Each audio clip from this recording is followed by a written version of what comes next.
Alibaba Cloud has just launched the Qwen 3.5 series, and Alibaba Cloud Model Studio is your gateway to unlocking its full potential. A lot of the platforms I see today either give you raw APIs with zero tooling, or polished demos that don't really translate into real products. Model Studio is trying to sit right in the middle. It gives you access to Alibaba's latest Qwen model, Qwen 3.5 Plus, but wrapped in a workflow that's actually usable for developers. Instead of just calling an endpoint and hoping for the best, Model Studio lets you experiment with prompts, build agents, connect tools, work with multimodal inputs like text, images, and video, and then move straight into production using OpenAI-compatible APIs. So in this video, I'm going to walk through Alibaba Cloud Model Studio end to end. We'll set it up, look at the console, integrate the API, and then build a simple AI agent using Qwen 3.5 Plus. I'll also show how it handles image inputs so you can see the multimodal side in action.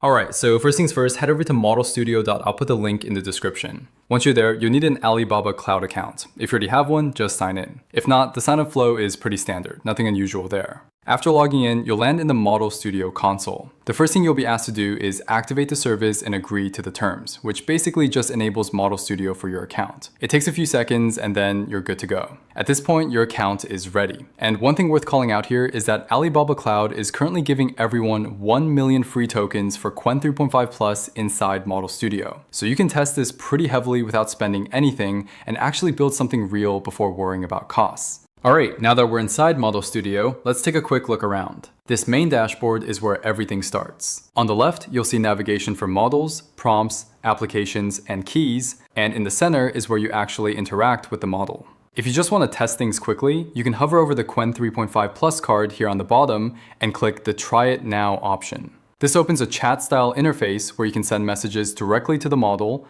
type a prompt, hit send, and get a response instantly. It's honestly the fastest way to experiment with ideas or just get a feel for how the model behaves before you write any code. If you click on the model debugging section up here, you'll see parameters like temperature and thinking budget. Lower temperature gives you more deterministic answers, while higher values make it more creative. You can tweak these live and immediately see how the output changes, which is really helpful when you're tuning behavior. One important thing to notice is the system prompt. This is where you define the model's role or behavior, and anything you put here applies to the entire conversation. It's basically the same concept as a system message when you're calling the API. So whatever you prototype here can be copied directly into your application later. What's nice about Qwen 3.5 Plus is that it handles multimodal input natively, so you don't need to switch models. If I upload an image or paste an image URL and add some text, the same model processes both together. You can test text-only prompts, image-based questions, or multi-turn conversations all inside this single interface without changing anything. This is really useful for prototyping because you can test prompts, experiment with image workflows, and refine multi-step interactions without writing a single line of code. Once you're happy with how things behave in the console, the next step is taking this exact setup and moving it into code using the OpenAI-compatible API. So let's do that next and wire this up in a real example. Before we touch any code though, we need an API key. On the top, click on API references. Then click on the API key link that's appropriate for your location. Click Create API Key. Click on a user, enter a description if you'd like, I'll keep it blank for me, and once the key is generated, copy it somewhere safe. You definitely don't want to hardcode this in your app, so what I usually do is set it as an environment variable like this. Now this is where Model Studio gets interesting, because the API is OpenAI compatible. That means if you've already built something with the OpenAI SDK, you don't need to rewrite your whole app. You're basically swapping out the API key, the base URL, and the model name, and everything else stays the same. In here, I've already pre-made a Python app that's ready to go. I'm using the OpenAI client here, but instead of pointing it at OpenAI, I'm setting the base URL to Alibaba's DashScope endpoint for my region. In my case, I'm using the Singapore endpoint. Then I pass in the API key we set earlier as an environment variable, so it's not hard-coded anywhere. For the model, I'm using Qwen 3.5 Plus. Messages work exactly the same way you'd expect. I send a user message, call chat completions, and print out the response. When I run this, we get a response back immediately from Qwen 3.5 Plus. This is really the core idea. From your app's perspective, this feels just like calling OpenAI, but under the hood, you're using Alibaba Cloud's infrastructure and the Qwen 3.5 model instead. And since Qwen 3.5 Plus supports up to a 1 million token context window, you can push much larger prompts and longer conversations without constantly worrying about trimming context.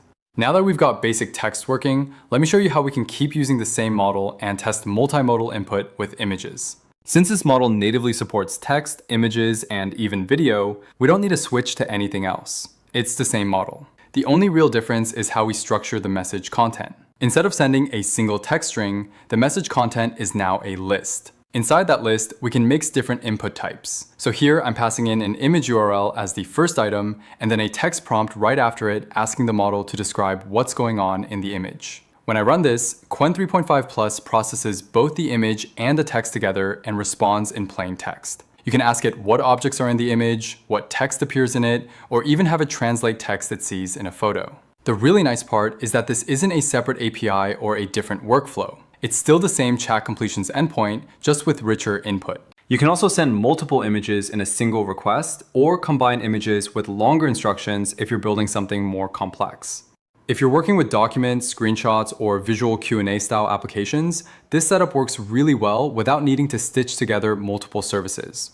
Alright, now that we've covered text and multimodal input using the same model, let's look at how to wrap this into an actual agent instead of just making one-off API calls.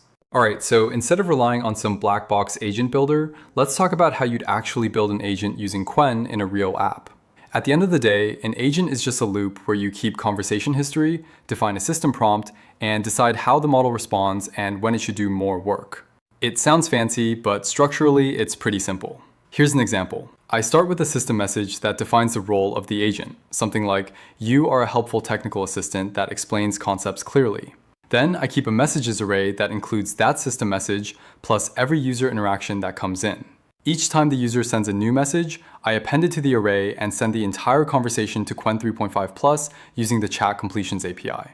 The model responds, I append that response, and the loop continues. That's your agent. This approach gives you full control over how it behaves. You decide how much context to keep, when to trim older messages, and how the assistant evolves over time. Since Qwen3.5 Plus supports a really large context window, you have a lot more flexibility before you need to worry about cutting history. And if you want more advanced behavior, this is also where thinking mode becomes really interesting. Qwen3.5 Plus runs in thinking mode by default, which means the model will internally reason through the problem before giving you a final answer. So when you call the API, you're not just getting a quick response. The model is actually generating a reasoning trace first and then producing the final output. From the API side, this is controlled with a parameter. If you're fine with the default behavior, you don't need to do anything. But if you want to turn it off and just get the direct answer, you can explicitly set enable thinking to false in your request. You can also control how much reasoning budget the model is allowed to use, which is useful if you're trying to balance quality and latency. If you're streaming responses, you'll notice that the model typically sends two phases of data. First, you'll see the reasoning content, and then you'll see the final answer. In most user-facing apps, you'll probably hide that reasoning layer and only show the final output to keep the UI clean. But for debugging, research, or internal tools, being able to inspect how the model arrived at an answer can be really helpful. This becomes especially powerful when you're building agents that need to handle multi-step tasks, analyze structured data, or decide what to do next based on earlier outputs.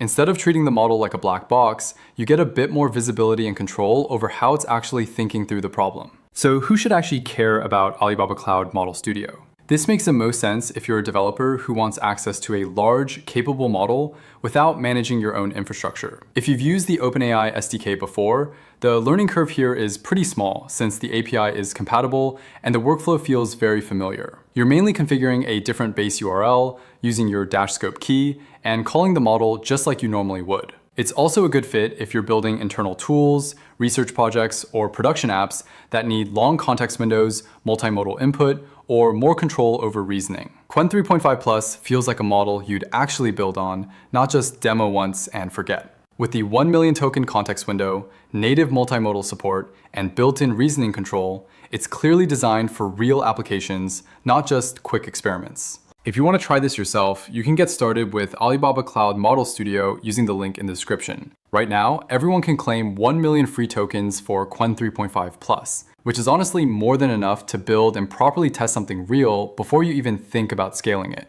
I'll also drop links to the docs and the examples I used in this video so you can follow along step by step. That's it for this one. If this video helped, hit like, subscribe, and I'll see you in the next one.